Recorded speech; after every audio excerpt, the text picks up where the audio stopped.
Sir, please explain me why there is no increase in net run rate. Be happy. Guru, be happy ಅಪ್ಪ, top of the table ಅಲ್ಲಿ ಕೂತೀವಿ, ಆದ್ರೂ ಕೂಡ ನಿಮ್ಗೆ net run rate ಫಂಡಾನ ತಿಳಿಸ್ಬಿಡಕ್ಕೆ ಇಷ್ಟಪಡ್ತೀನಿ. ನೋಡಿ, first game RCB against ಯಾರಪ್ಪ KKR ಎಷ್ಟು ಹೊಡಿತಾರೆ, 177 ಚೇಸ್ ಮಾಡ್ತಾ ಇನ್ 16.2 overs.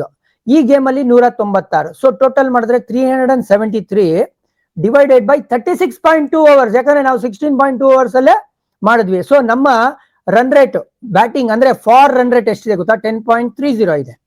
ಓಕೆ, ನಾವು KKR ವಿರುದ್ಧ ಎಷ್ಟು ರನ್ ಕನ್ಸಿಡ್ ಮಾಡಿದ್ವಿ, 174.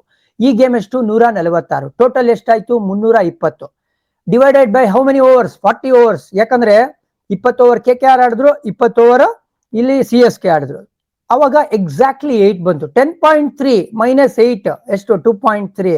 ಅದೇ ನಮ್ಮ net run rate. So formula ಏನ್ ಹೇಳುತ್ತೆ ಅಂದ್ರೆ, aggregate runs for divided by number of overs entitled. Entitled ಅಂದ್ರೆ ಏನ್ ಗೊತ್ತಾ, ನೀವು ಫಾರ್ ಎಕ್ಸಾಂಪಲ್ ಬ್ಯಾಟಿಂಗ್ ಆಡ್ತಾ 15 ಓವರ್ಗೆ ಆಲ್ ಔಟ್ ಆಗ್ಬಿಟ್ರಿ ಅಂತ ಹೇಳಿದ್ರೆ 15 ಓವರ್ ತಗೊಳ್ಳೋದಿಲ್ಲ, 20 ಓವರ್ ತಗೊಳ್ತಾರೆ. ಸೊ ಅದಕ್ಕೆ ಆ ಎಂಟೈಟಲ್ಡ್ ಅನ್ನೋ ವರ್ಡ್ ಬಹಳ ಇಂಪಾರ್ಟೆಂಟ್ ಆಗುತ್ತೆ. ಸೇಮ್ ಥಿಂಗ್, ಅಗೇನ್ಸ್ಟ್ ಎಷ್ಟು ರನ್ ಕನ್ಸಿಡ್ ಮಾಡಿದ್ರಿ ನೀವು, divided by number of overs. ಇಲ್ಲಿ ನೀವು ಫಾರ್ ಎಕ್ಸಾಂಪಲ್ ಇಲ್ಲೂ ಬೇಗ ಆಲ್ ಔಟ್ ಮಾಡ್ಬಿಟ್ರಿ ಅಂತ ಹೇಳಿದ್ರೆ 16 ಓವರ್ ತಗೊಳ್ಳಲ್ಲ, ಅಲ್ಲೂ 20 ಓವರ್ ಲೆಕ್ಕ ತಗೊಳ್ಳೋದು. ಬಟ್ ಚೇಸ್ ಮಾಡುವಾಗ ನೀವು ಫಾರ್ ವಾಟ್ ಎವರ್ ರೀಸನ್ ಬೇಗ ಚೇಸ್ ಮಾಡಿದಿರ ಅಂದ್ರೆ ಎಷ್ಟು ಓವರ್ ಅಲ್ಲಿ ಚೇಸ್ ಮಾಡಿದ್ರಲ್ಲ ಅಷ್ಟೇ ಓವರ್ಸ್ ನ ತಗೊಳ್ಳೋದು.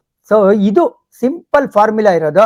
ಹಾಗಾಗಿ ನೀವು ಅನ್ಕೊಂಡ್ಬಿಟ್ರಿ ಲಾಸ್ಟ್ ಗೇಮ್ ನಮ್ 2.2 ಇತ್ತು, ಇಲ್ಲಿ 50 ರನ್ ಇಂದ ಗೆದ್ದಿದೀವಿ, ಸೊ 2.5 ಮಾರ್ಜಿನ್, ಸೊ ಟೋಟಲಿ 4.5 ಆಗ್ಬೇಕು ಅಂತ ನೀವು ಅನ್ಕೊಂಡ್ರಿ. ಅದೆಲ್ಲ ಫಾರ್ಮುಲಾ.